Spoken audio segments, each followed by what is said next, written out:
Hi hello welcome back to my channel. ನಾನು ಬೃಂದಾ. ಇವತ್ತು ನಮ್ಮ ಚಾನಲಲ್ಲಿ ಸ್ಪೆಷಲ್ ಆಗಿ ಏನು ಮಾಡ್ತಾ ಇದ್ದೀನಿ ಅಂದರೆ ಟೊಮೊಟೊ ಗೊಜ್ಜು ಮಾಡ್ತಾ ಇದ್ದೀನಿ. ಸೊ ಈ ಟೊಮೊಟೊ ಗೊಜ್ಜು ಅನ್ನಕ್ಕೆ, ಚಪಾತಿಗೆ, ಪೂರಿಗೆ, ದೋಸೆಗೆ ಎಷ್ಟು ಸಖತ್ತಾಗಿರುತ್ತೆ ಅಂದರೆ ಇವತ್ತು ಹೇಗೆ ಮಾಡೋದು ಅಂತ ನಾನು ತೋರಿಸ್ಕೊಡ್ತೀನಿ. ಅದಕ್ಕೂ ಮುಂಚೆ ನೀವು ನಮ್ಮ ಚಾನಲ್ನ ಲೈಕ್ ಮಾಡಿ, ಶೇರ್ ಮಾಡಿ, ಸಬ್ಸ್ಕ್ರೈಬ್ ಮಾಡಿ. ಈಗ ಆಲ್ರೆಡಿ ಯಾರೆಲ್ಲ ಸಬ್ಸ್ಕ್ರೈಬ್ ಮಾಡದೆ ನೋಡ್ತಾ ಇದ್ದೀರಾ ಪ್ಲೀಸ್ ಹೋಗಿ ಒಂದು ಸಬ್ಸ್ಕ್ರೈಬ್ ಮಾಡಿ. ಆಯಿತಾ ಸಬ್ಸ್ಕ್ರೈಬು? ಬನ್ನಿ ವಿಡಿಯೋನ ಸ್ಟಾರ್ಟ್ ಮಾಡೋಣ. ಹಾಗೆ ಯಾರ್ಯಾರೆಲ್ಲ ಈ ಚಾನಲ್ನ ನೋಡ್ತಾ ಇದ್ದೀರಾ ಪ್ಲೀಸ್ ಇಷ್ಟ ಆದರೆ ಒಂದು ಕಮೆಂಟ್ ಹಾಕಿ, ಇಷ್ಟ ಆಗಿಲ್ಲ ಅಂದರೂ ಕೂಡ ಕಮೆಂಟ್ ಹಾಕಿ, ಒಂದು ಲೈಕ್ ಕೊಡಿ. ಹಾಗೆ ಹೈಪ್ ಅಂತ ಈಗ ಒಂದು ಹೊಸ ಫೀಚರ್ಸ್ ಬಂದಿದೆ, ಹೈಪ್ ಕೂಡ ಕೊಡಿ ಪ್ಲೀಸ್. ನಿಮ್ಮಿಂದ ಎಷ್ಟೋ ಹೆಲ್ಪ್ ಆಗುತ್ತೆ. ಹೆಲ್ಪ್ ಆಗೋದಿದ್ರೆ ಮಾಡಬೇಕಲ್ವಾ. ಹೆಲ್ಪು ಮಾಡೋದು ಕೆಲವ್ರಿಗೆಲ್ಲ ಸಿಗುತ್ತೆ, ಕೆಲವ್ರಿಗೆ ಸಿಗಲ್ಲ. ಸೊ ಹಾಗಾಗಿ ಒಂದು ಹೈಪ್ ಬಟನ್ನ ನೀವು ಕ್ಲಿಕ್ ಮಾಡಿ ನೋಡಿ. ಇವತ್ತಿನ ಟೊಮೊಟೊ ಗೊಜ್ಜು ಹೇಗೆ ಮಾಡೋದು ಅಂತ ನಾನು ಹೇಳ್ಕೊಡ್ತೀನಿ. ಇದು ನಮ್ಮ ಮನೇಲಿ ನಮ್ಮ ಪಾಪುಗಳಿಗೆ ತುಂಬಾ ಇಷ್ಟ. ಯಾಕೆಂದರೆ ಸ್ವಲ್ಪ ಖಾರ ಕಮ್ಮಿ ಮಾಡಿಟ್ಟಿರ್ತೀನಿ. ಇದನ್ನು 2 ದಿನ 3 ದಿನ ಇಟ್ಕೊಂಡು ತಿಂತಾರೆ. ಆಲ್ಮೋಸ್ಟ್ ಸಾಂಬಾರ್ಗಿನವ್ರಿಗೆ ಈ ಥರ ಟೊಮೊಟೊ ಗೊಜ್ಜು, ಟೊಮೊಟೊ ಬಾತು ಆ ಥರದ್ದೇ ತುಂಬ ಇಷ್ಟ. ಈ ಟೊಮೊಟೊ ಗೊಜ್ಜನ್ನ ದೋಸೆಗೆ, ಅನ್ನಕ್ಕೆ, ಚಪಾತಿಗೆ, ಹಾಗೆ ಪೂರಿಗೆ ಸೈಡಾಗಿ ಯೂಸ್ ಮಾಡ್ಬೋದು. ಸೂಪರಾಗಿರುತ್ತೆ ಕಾಂಬಿನೇಷನು. ಚಪಾತಿಗೆ, ಅನ್ನಕ್ಕಂತೂ ಎಕ್ಸ್ಪೆಷಲಿ ಸೂಪರಾಗಿರುತ್ತೆ. ಆ್ಯಕ್ಚುಲಿ ಇದ್ರಲ್ಲಿ ಮುದ್ದೆನೂ ಕೂಡ ತಿನ್ಬೋದು. ನಾನು ಮುದ್ದೆನೂ ಕೂಡ ಟೇಸ್ಟ್ ಮಾಡಿದ್ದೀನಿ, ಸೂಪರಾಗಿರುತ್ತೆ ನೋಡಿ. ಇವತ್ತು ಈ ವಿಡಿಯೋದಲ್ಲಿ ಹೇಗೆ ಮಾಡೋದು ಅಂತ ನಾನು ಹೇಳ್ಕೊಡ್ತೀನಿ ಟೊಮೊಟೊ ಗೊಜ್ಜಿನ. ಇದು ಬ್ಯಾಚುಲರ್ಸ್ ಕೂಡ ಮಾಡ್ಕೊಬೋದು, ತುಂಬ ಈಸಿಯಾಗಿರುತ್ತೆ. ನಾನು ತುಂಬ ಟ್ರಿಕ್ಕಿ ಏನು ಹೇಳ್ಕೊಡ್ತಾ ಇಲ್ಲ.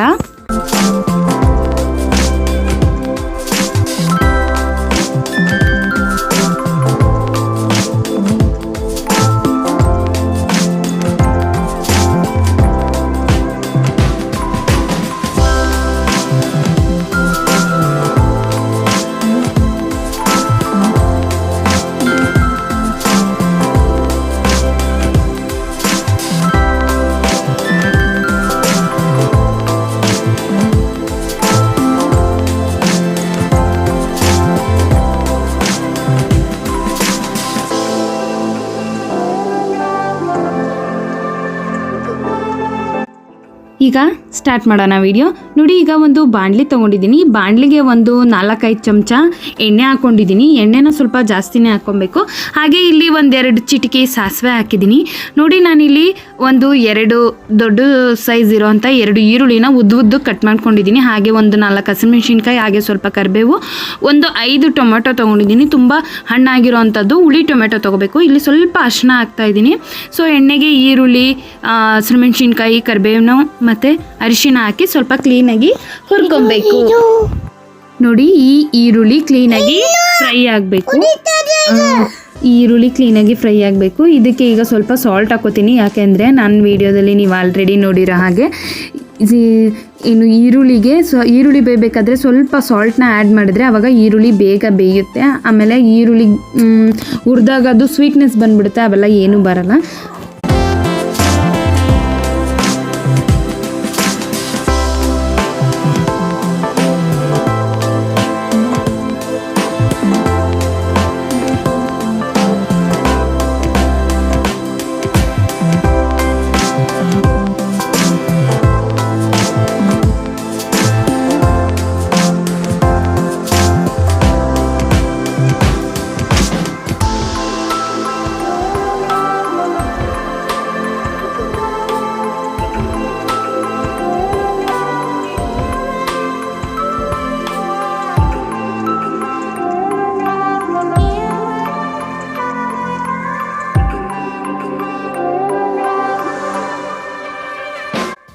ನೋಡಿ ಈಗ ಟೊಮೊಟೊ ಗೊಜ್ಜು ಮಾಡೋದು ಹೇಗೆ ಅಂತ ತೋರಿಸ್ತಾ ಇದ್ದೀನಿ ನೋಡಿ. ಈರುಳ್ಳಿ ಮತ್ತು ಹಸಿರು ಮೆಣಸಿನ್ಕಾಯಿನ ಕ್ಲೀನಾಗಿ ಎಣ್ಣೆಲಿ ಹುರ್ಕೊಬೇಕು.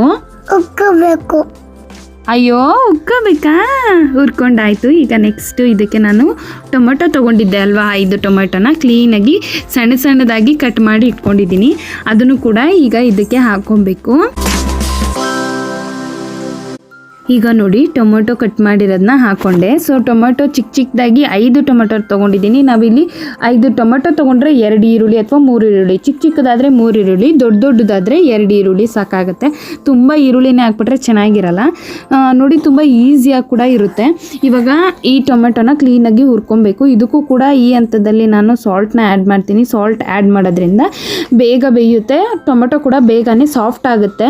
ಆಮೇಲೆ ಅದು ಟೊಮೊಟೊದು ಏನಿದೆ ನೀರು ಅದನ್ನು ಬಿಡುತ್ತೆ. ಹಿಡಿಯುತ್ತೆ. ಸೊ ಸ್ವಲ್ಪ ಹಾಕಬೇಕು, ಆಮೇಲೆ ನಾವು ಇದಕ್ಕೆ ರುಚಿಗೆ ತಕ್ಕಷ್ಟು ಉಪ್ಪನ್ನ ಆಮೇಲೆ ಹಾಕ್ತೀವಿ. ಸೊ ಈಗ ಕ್ಲೀನಾಗಿ ಟೊಮೆಟೊನ ಹುರ್ಕೊಬೇಕು. ಈ ಟೊಮೆಟೊ ಗೊಜ್ಜು ನಮ್ಮ ಮನೇಲಿ ನಮ್ಮ ಚಿಕ್ಕ ಪಾಪುಗಳಿಗೆ ವೈಷ್ಣವಿ ಮತ್ತು ಲಿಶಿಕಾ ಅಂತ ಇಬ್ಬರಿದ್ದಾರೆ, ಅವರಿಬ್ಬರಿಗೂ ತುಂಬ ಇಷ್ಟನಾ ನಿಂಗೆ ಗೊಜ್ಜು? ಟೊಮೆಟೊ ಗೊಜ್ಜು ಇಷ್ಟನಾ? ನಿಂಗೆ ಇಷ್ಟನಾ? ನಂಗೆ ಇಷ್ಟ. ನಿಂಗೆ ಇಷ್ಟ? ಅಕ್ಕಗೆ ಇಷ್ಟನಾ? ಅಕ್ಕಗೇನು ಇಷ್ಟ. ಖಾರ ಇರುತ್ತೆ? ಹೆಂಗಿರುತ್ತೆ? ಖಾರ ಇರುತ್ತಾ? ನಿಂಗೆ ಯಾವಾಗಲೂ ಇಷ್ಟನಾ ಟೊಮೆಟೊ ಗೊಜ್ಜು? ಚೆನ್ನಾಯ್ತಾ? ನೋಡಿ, ಈಗ ಟೊಮೆಟೊನ ಕ್ಲೀನಾಗಿ ಹುರ್ಕೊಂಡಿದ್ದಾಯಿತು. ಇನ್ನೂ ಸ್ವಲ್ಪ ಹುರ್ಕೊಬೇಕು, ಅದು ನೀರು ಬಿಡೋಕ್ಕೆ ಸ್ಟಾರ್ಟ್ ಆಗುತ್ತೆ. ಆವಾಗ ಕ್ಲೀನಾಗಿ ಟೊಮೆಟೊ ಸಾಫ್ಟಾಗಿ ಬೇಯುತ್ತೆ. ಇದು ತುಂಬ ಈಸಿಯಾಗಿ ಮಾಡ್ಕೊಬೋದು. ಇದೇನು ಟೊಮೆಟೊ ಗೊಜ್ಜು ಏನು ಸ್ಪೆಷಲ್ಲು ಅಂತ ಹೇಳ್ಬೋದು, ಬಟ್ ಕೆಲವರು ಬರೀ ಟೊಮೆಟೊ, ಈರುಳ್ಳಿ, ಮೆಣಸಿನ್ಕಾಯಿ, ಕರಿಬೇವು ಹಾಕ್ಬಿಟ್ಟು ಹುರಿದ್ಬಿಟ್ಟು ಕೂಡ ಮಾಡ್ತಾರೆ. ನಾನಿಲ್ಲಿ ಇದಕ್ಕೆ ಸ್ವಲ್ಪ ಸಾಂಬಾರು ಪುಡಿನ ಆ್ಯಡ್ ಮಾಡ್ತಾಯಿದ್ದೀನಿ. ಎಕ್ಸ್ಟ್ರಾ ಟೇಸ್ಟ್ ಇರುತ್ತೆ, ಸೂಪರಾಗಿರುತ್ತೆ. ಅದಕ್ಕೆ ನಾನಿಲ್ಲಿ 2 ಮೆಣಸಿನ್ಕಾಯಿನ ಹಾಕ್ಕೊಂಡಿದ್ದೀನಿ, ಹಸಿರು ಮೆಣಸಿನ್ಕಾಯಿ. ಮಕ್ಕಳು ಇರೋದ್ರಿಂದ ಖಾರ, ನಿಮಗೆ ಖಾರ ಎಕ್ಸ್ಟ್ರಾ ಬೇಕು ಅಂದರೆ ನೀವು ಎಕ್ಸ್ಟ್ರಾ ಆ್ಯಡ್ ಮಾಡ್ಕೊಬೋದು. ಸೊ ಅದ್ರ ಜೊತೆಗೆ ನಾನಿಲ್ಲಿ ಮನೆಯಲ್ಲಿ ತಿಳಿ ಸಾಂಬಾರಿಗೆ ಅಥವಾ ಹುಳಿ ಸಾಂಬಾರಿಗೆ, ತರಕಾರಿ ಸಾಂಬಾರಿಗೆ ಏನು ಪುಡಿನ ಮಾಡ್ಕೊಂಡಿರ್ತೀವಿ ನಾವು, ಅದನ್ನು ಇಲ್ಲಿ 1 ಸ್ಪೂನ್ ಆಗುವಷ್ಟು ಅಥವಾ ಒಂದು ಅರ್ಧ ಸ್ಪೂನ್ ಆಗುವಷ್ಟು ನಾನಿಲ್ಲಿ ಆ್ಯಡ್ ಮಾಡ್ತೀನಿ. ಆ ಪುಡಿ ಹೇಗೆ ಮಾಡೋದು ಅಂತ ಪುಡಿ ಖಾಲಿ ಆದಮೇಲೆ ತೋರಿಸ್ತೀನಿ. ಯಾಕೆಂದರೆ ಪುಡಿ ರೀಸೆಂಟಾಗಿ ಒಂದು ವರ್ಷ ಆಯಿತು ಮಾಡಿಸಿ, ಮಿನಿಮಮ್ ಅಂದರೂ 1-2 ವರ್ಷ ಬರುತ್ತೆ. ಸೊ ಪುಡಿ ಬೇಗ ಖಾಲಿ ಆಗಲಿ, ಅದೊಂದು ವಿಡಿಯೋ ಮಾಡೋಣ ಅಂತ ಟ್ರೈ ಮಾಡ್ತಾಯಿದ್ದೀನಿ, ಬಟ್ ಪುಡಿ ಖಾಲಿನೇ ಆಗ್ತಾಯಿಲ್ಲ. ಸಕ್ಕತ್ತಾಗಿರುತ್ತೆ ಆ ಪುಡಿ. ನೋಡಿ, ಈಗ ಟೊಮೊಟೊದಲ್ಲಿರೋ ನೀರೆಲ್ಲ ಕ್ಲೀನಾಗಿ ಹೋಗಿದೆ. ಸ್ವಲ್ಪ ಎಣ್ಣೆ ಬಿಡೋಕ್ಕೆ ಸ್ಟಾರ್ಟ್ ಆಗುತ್ತೆ. ಆವಾಗ ನಾವು ಸಾಂಬಾರು ಪುಡಿ ಏನಿದೆ ಅದನ್ನು ಹಾಕೋಬೇಕಾಗುತ್ತೆ.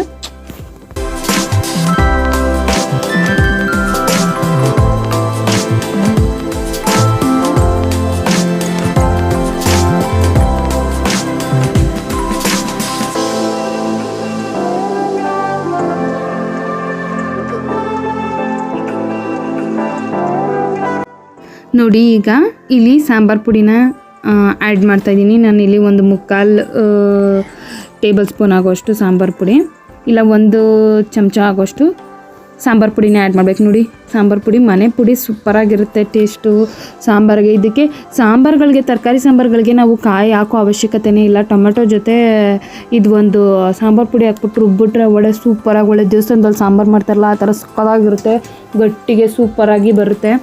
ನೀವು ಒಮ್ಮೆ ಈ ಥರ ಚಿತ್ರಾನ್ನ ಅಂದರೆ ಟೊಮೆಟೊ ಚಿತ್ರಾನ್ನ ಟ್ರೈ ಮಾಡಿ ಹೇಗೆ ಬಂತು ಅಂತ ನನಗೆ ಕಮೆಂಟ್ ಮಾಡಿ ತಿಳಿಸಿ. ಸೂಪರಾಗಿರುತ್ತೆ, ಚೆನ್ನಾಗಿರುತ್ತೆ. ಈಗ ನೋಡಿ, ಇದಕ್ಕೆ ಸ್ವಲ್ಪ ಒಂದು ಚಿಕ್ಕ ಲೋಟದಲ್ಲಿ ಅರ್ಧ ಲೋಟ ಅಷ್ಟೇ ನೀರು ಹಾಕಬೇಕು. ಯಾಕೆಂದರೆ ಈ ಟೊಮೆಟೊ ಮತ್ತು ಈರುಳ್ಳಿ ಏನಿದೆ ಅದು ಸ್ವಲ್ಪ ಕ್ಲೀನಾಗಿ ಬೇಯಬೇಕು. ಸೊ ಹಾಗಾಗಿ ಸ್ವಲ್ಪ ನೀರು ಹಾಕಿದ್ದೀನಿ. ಈ ನೀರು ಕೂಡ ಸುಂಡುತ್ತೆ, ಅದಕ್ಕೆ ನಾನು ಸ್ವಲ್ಪ ಹಾಕಿರೋದು, ಜಾಸ್ತಿ ಹಾಕಿಲ್ಲ. ಸೊ ಈ ನೀರು ಸುಂಡಿದ ಮೇಲೆ ಅದು ಎಣ್ಣೆ ಬಿಡೋಕ್ಕೆ ಸ್ಟಾರ್ಟ್ ಆಗುತ್ತೆ ಗೊಜ್ಜು. ಆವಾಗ ಸೂಪರಾಗಿರುತ್ತೆ. ಅನ್ನಕ್ಕೆ ಹಾಕ್ಕೊಂಡು ತಿಂತಾಯಿದ್ರೆ ಸ್ವರ್ಗ. ಟೊಮೊಟೊ ಇಷ್ಟಪಡೋರಂತೂ ಟೊಮೊಟೊ ಗೊಜ್ಜು, ಟೊಮೊಟೊ ಬಾತು, ಆಮೇಲೆ ಟೊಮೊಟೊದಲ್ಲಿ ಚಿತ್ರಾನ್ನ ಎಷ್ಟು ಸಕ್ಕತ್ತಾಗಿರುತ್ತೆ ಅಂದರೆ ಟೊಮೊಟೊ ರಸಮ್ಮು, ಟೊಮೊಟೊ ಸಾಂಬಾರು ಸೂಪರಾಗಿರುತ್ತೆ. ನೀವು ಒಮ್ಮೆ ಮನೇಲಿ ಟ್ರೈ ಮಾಡಿ ಹೇಗೆ ಬಂತು ಅಂತ ನಮಗೂ ಕಾಮೆಂಟ್ ಆಗಿ. ನೋಡಿ, ಈ ಥರ ಕ್ಲೀನಾಗಿ ಗಟ್ಟಿ ಮಾಡ್ಕೊಬೇಕು. ಅದು ಸ್ವಲ್ಪ ಒಂದು 5-10 ನಿಮಿಷ ಸ್ವಲ್ಪ ಮರಳ್ತಾ ಇದ್ದರೆ ಅಷ್ಟೊತ್ತಿಗೆ ನೀರೆಲ್ಲ ಹೋಗಿ ಗೊಜ್ಜು ಡ್ರೈ ಆಗುತ್ತೆ. ಏನಾಗುತ್ತಪ್ಪ? ಡ್ರೈ ಆಗುತ್ತೆ. ನಾನು ಅಡುಗೆ ಮಾಡಬೇಕಾದ್ರೆ ಈ ನನ್ನ ಮಗ ನನ್ನ ಜೊತೆಲೇ ಇರ್ತಾನೆ. ನನಗೆ ವೀಡಿಯೋ ಮಾಡಿಕೊಂಡು ಅಡುಗೆ ಮಾಡೋಷ್ಟು ಸಾಕಾಗಿ ಹೋಗ್ಬಿಟ್ಟಿರುತ್ತೆ. ಅದರಲ್ಲಿ ತಿರ್ಗಾ ವಾಯ್ಸ್ ಕೊಡ್ಬೇಕಾರೆ ಮತ್ತೆ ಓಡ್ ಬರ್ತಾನೆ, ಬನ್ನ ನಾನು ಬರ್ತೀನಿ ಅಂತ. ಅವಾಗ ಎಕ್ಸ್ಟ್ರಾ ಕಮೆಂಟ್ಸ್ ನಾನೇನು ಹೇಳ್ತಾ ಇರ್ತೀನಿ, ಅವಾಗ ಅವನು ಅದನ್ನೇ ರಿಪೀಟ್ ಮಾಡ್ತಾ ಇರ್ತಾನೆ ಅಲ್ವೇನೋ? ಏನಕ್ಕೆ ನೀನು ರಿಪೀಟ್ ಮಾಡೋದು? ಪಟ್ಟ ಬೇಕಾ? ನೋಡಿ, ಈಗ ಇಷ್ಟ ಆಗಿದೆ. ಇವಾಗ ಸ್ವಲ್ಪ ನೀರು ಸುಂಡಿದೆ. ಸೊ ಎಣ್ಣೆ ಬಿಡೋಕ್ಕೆ ಸ್ಟಾರ್ಟ್ ಆಗುತ್ತೆ ಅಂತ ಹೇಳಿದ್ನಲ್ಲ, ಅಲ್ಲಿಗೆ ಗೊಜ್ಜು ರೆಡಿ ಆಗಿದೆ ಅಂತ ಅರ್ಥ. ಇನ್ನೊಂದು ಸ್ವಲ್ಪ ಇದೆ ನೀರು, ಅದು ಫುಲ್ಲು ಸುಂಡ್ಬಿಟ್ರೆ ಅಲ್ಲಿಗೆ ಗೊಜ್ಜು ರೆಡಿ ಆಗುತ್ತೆ. ಅದನ್ನು ಅನ್ನಕ್ಕೆ ಹಾಕ್ಕೊಂಡು ನಮ್ಮ ಲಿಶಿಕುಂಗೆ, ವೈಷ್ಣವಿಗೆ ತಿನ್ನಿಸ್ತಾ ಇದ್ರೆ ಹೆಂಗಿರುತ್ತಪ್ಪ ಗೊಜ್ಜು? ಹಾಂ, ಹೆಂಗಿರುತ್ತೆ ಗೊಜ್ಜು? ಚೆನ್ನಾಗಿರುತ್ತಾ? ನಿಂಗೆ ಇಷ್ಟನಾ? ನಿಂಗೆ ಇಷ್ಟನಾ ವೈಷ್ಣವಿ? ಇಷ್ಟ. ನೋಡಿ ಇವಾಗ ಇನ್ನೊಂದು ಸ್ವಲ್ಪ ನೀರು ಸುಂಡಬೇಕು.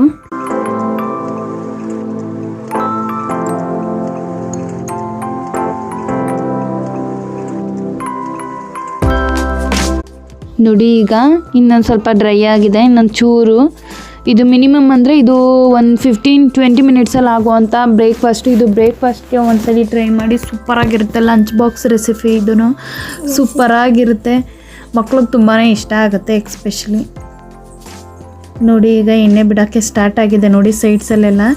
ಅಲ್ಲಿಗೆ ಗೊಜ್ಜು ರೆಡಿ ಆಗಿದೆ ಅಂತ ಅರ್ಥ. ಇದನ್ನು ಅನ್ನಕ್ಕೆ ಕ್ಲೀನಾಗಿ ಕಲಿಸ್ಬಿಟ್ಟು ತಿಂತಾ ಇದ್ರಂತೂ ಸೂಪರಾಗಿರುತ್ತೆ. ಇದಕ್ಕೆ ಸೈಡ್ಸ್ಗೆ ಏನಾದರೂ ಒಂದು ಹಪ್ಪಳ ಅಥವಾ ಏನಾದರೂ ಈ ಬ್ಯಾಟ್ ಬರುತ್ತಲ್ಲ, ಸಂಡಿಗೆ ಬ್ಯಾಟ್ದು ಅದನ್ನು ಕೂಡ ಹಾಕ್ಕೊಂಡು ಸೂಪರಾಗಿ ನೋಡಿ ಈ ಥರ ಎಣ್ಣೆ ಬಿಡ್ತಾ ಇದೆ. ಅಲ್ಲಿಗೆ ಗೊಜ್ಜು ರೆಡಿ ಆಗಿದೆ ಅಂತ ಅರ್ಥ. ಈ ಗೊಜ್ಜನ್ನ ಬೇಕಾದರೆ 2 ದಿನ 3 ದಿನ ನಾವು ಒಂದು ಏರ್ ಟೈಟ್ ಕಂಟೈನರಲ್ಲಿ ಹಾಕ್ಕೊಂಡು ನಾವು ಅದನ್ನ ಯೂಸ್ ಮಾಡ್ಬೋದು. ಸೂಪರಾಗಿರುತ್ತೆ ದೋಸೆಗೆ, ಅನ್ನಕ್ಕೆ, ಚಪಾತಿಗೆ, ಎಕ್ಸ್ಪೆಷಲಿ ಅನ್ನಕ್ಕಂತೂ ಸೂಪರಾಗಿರುತ್ತೆ. ನೀವು ಒಮ್ಮೆ ಟ್ರೈ ಮಾಡಿ ಹೇಗೆ ಬಂತು ಅಂತ ನನಗೆ ಕಮೆಂಟ್ ಮಾಡಿ ತಿಳಿಸಿ. ಹಾಗೆ ಈ ವಿಡಿಯೋ ಇಷ್ಟ ಆದರೆ ಲೈಕ್ ಮಾಡಿ, ಶೇರ್ ಮಾಡಿ, ಹೈಪ್ ಕೂಡ ಮಾಡಿ. ಹೈಪ್ ಈಗ ಹೊಸ ಫ್ಯೂಚರ್ ಬಂದಿದೆ ನೋಡಿ. ಬೇಕಿದ್ರೆ ಈ ಗೊಜ್ಜಿಗೆ ನಾನು ಆಲ್ರೆಡಿ ಸಾಂಬಾರು ಪುಡಿ ಹಾಕೋದು ತೋರಿಸ್ದೆ. ನೀವು ಸಾಂಬಾರು ಪುಡಿ ಹಾಕದೆ ಕೂಡ ಹಿಂಗೆ ಗೊಜ್ಜು ಮಾಡ್ಬೋದು, ಸೂಪರಾಗಿರುತ್ತೆ. ಸಾಂಬಾರು ಪುಡಿ ಹಾಕಿದ್ರೆ ಇನ್ನೂ ಒಂದು ಎಕ್ಸ್ಟ್ರಾ ಟೇಸ್ಟು ಒಂಥರ ಸಕ್ಕತ್ತಾಗಿರುತ್ತೆ, ಸೂಪರಾಗಿರುತ್ತೆ. ನೀವು ಪುಡಿ ಹಾಕದೆ ಕೂಡ ಮಾಡ್ಬೋದು. ಅದಕ್ಕೆ ಬೇಕಾದರೆ ನೀವು ಎಕ್ಸ್ಟ್ರಾ ಖಾರ ಬೇಕು ಅಂದರೆ ಖಾರದ ಪುಡಿ ಹಾಕೋಬೋದು, ಸ್ವಲ್ಪ ಅಷ್ಟೇ. ಸೂಪರಾಗಿರುತ್ತೆ. ಈ ಥರ ಒಮ್ಮೆ ಗೊಜ್ಜನ್ನ ನೀವು ಒಂದ್ಸಲಿ ಟ್ರೈ ಮಾಡಿ, ನನಗೆ ಕಮೆಂಟ್ ಮಾಡಿ ತಿಳಿಸಿ ಹೇಗೆ ಬಂತು ಅಂತ.